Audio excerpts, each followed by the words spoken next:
मित्रों नमस्कार, आपका एस्ट्रो वर्ल्ड सुधीर में स्वागत है। मित्रों, हम अभी कुंडली पढ़ना जान रहे हैं और धीरे धीरे अब हमें कुंडली के बारे में यह समझ आने लगी है कि जब हम कुंडली उठा लेते हैं तो यह हम लोग समझ जा रहे हैं कि ये कौन सी लग्न की कुंडली है, उस लग्न के स्वामी कौन से राशि हैं, उस राशि का स्वामी कौन सा ग्रह है। हम ये देख ले रहे हैं कि कहीं डिग्री वाइज लिखा हुआ है तो इससे पता चल जा रहा है कि इसके ग्रह की क्षमता कितनी होगी, डिग्री वाइज उसकी कैपेसिटी कितनी होगी।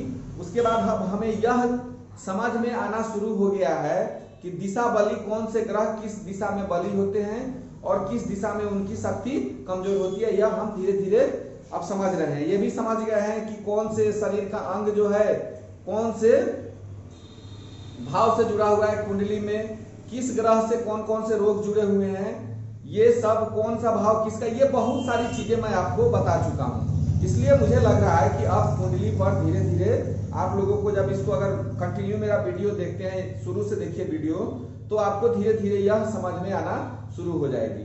आज मित्रों सबसे जरूरी हमें यह जानना जरूरी है कि आप देखते होइएगा कि कहा जाता है कि यह कुंडली में योग कारक ग्रह है और ये मारक ग्रह है।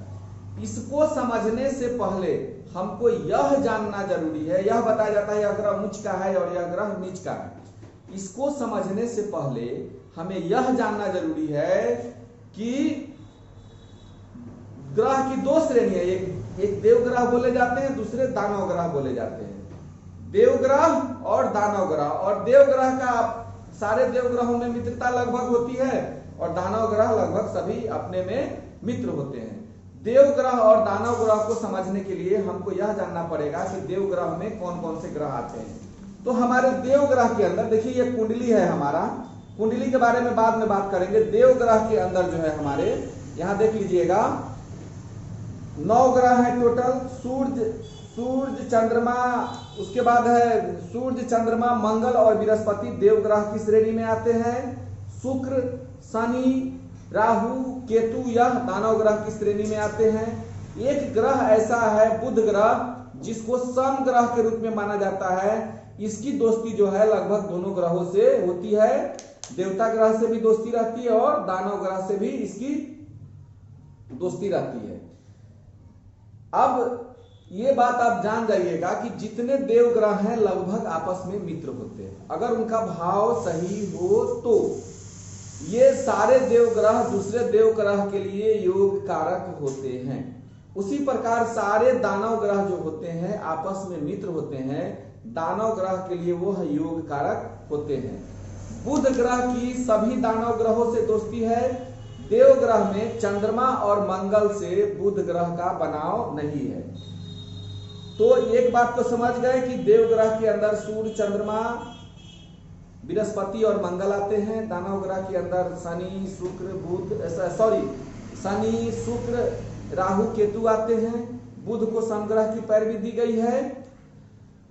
बुध ग्रह की जो मित्रता है शुक्र के साथ भी है, शनि के साथ भी है, राहु के साथ भी है और केतु के साथ भी है। बुध ग्रह की मित्रता बृहस्पति के साथ है, बुध ग्रह की मित्रता सूर्य के साथ है। लेकिन देव ग्रह में 2 ग्रह ऐसे हैं जिनकी बुध से आपस में नहीं बनती है। वह ग्रह है चंद्रमा और क्या बोलते हैं मंगल। चंद्रमा की बुध से बनती है लेकिन बुध की चंद्रमा के प्रति दृष्टिकोण सही नहीं है।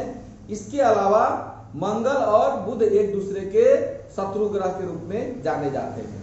तो इस बात को आप भली भांति से समझ लीजिएगा कि हमारे 9 ग्रह होते हैं इस सौर मंडल के अंदर, मेन ग्रह। उसमें 4 ग्रह देवग्रह के अंदर आते हैं, 4 ग्रह जो होते हैं वह दानव ग्रह के आते हैं, अंदर आते हैं। एक बुध जो है उसको सम ग्रह के रूप में जाना जाता है।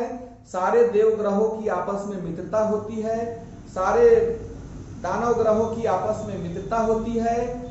देव ग्रह अपने लिए योग कारक हैं, दानव ग्रह अपने लिए योग कारक है। कुछ ऐसी राशियां हैं जिसमें कहीं दानव ग्रह भी सम स्थिति में चले जाते हैं या बोलते हैं कि कहीं कहीं योग कारक के रूप में काम करने लगते हैं, वहां उच्च के हो जाते हैं। उसको आगे मैं बताऊंगा। बस याद रखना है कि देवग्रह के मित्र होते हैं, दानव ग्रह के मित्र होते हैं। एकमात्र बुध ऐसी राशि है जिसको मंगल और चंद्रमा से बनाव नहीं है। जब इस चीज को आप, इस बात को जब आप अच्छी तरह से समझ जाइएगा तो कुंडली के विश्लेषण में चाहे कितना भी अच्छा भाव में कोई ग्रह बैठा हो, अगर उसके अनुकूल हो तो उसको हम योग कारक मानेंगे। जैसे मान लीजिए मेष लग्न की कुंडली है, उसके मालिक मंगल हैं, तो जितने देव ग्रह होंगे वह उसके योग कारक जगहों पर बैठे होंगे। लेकिन जितने दानव ग्रह होंगे वह उस स्थिति में क्या हो जाएगा कि वह उसके मारक ग्रह के रूप में जाने जाएंगे। कहीं कहीं जैसे मंगल के लिए शनि की सम स्थिति हो जाती है, इस पर बाद में चर्चा करेंगे। लेकिन दो चीज को याद रखना है, देवग्रह के लिए योग कारक होते हैं, दानव ग्रह के लिए योग कारक होते हैं। बुध की मित्रता सभी ग्रहों से है सिवाय मंगल और चंद्रमा से। इस बात को अगर आप याद रखेंगे तो आपको कुंडली को देख के उसके सटीक विश्लेषण करने में आपकी समझ विस्तृत होगी। तब तक के लिए नमस्कार, धन्यवाद, जय हिंद, जय भारत।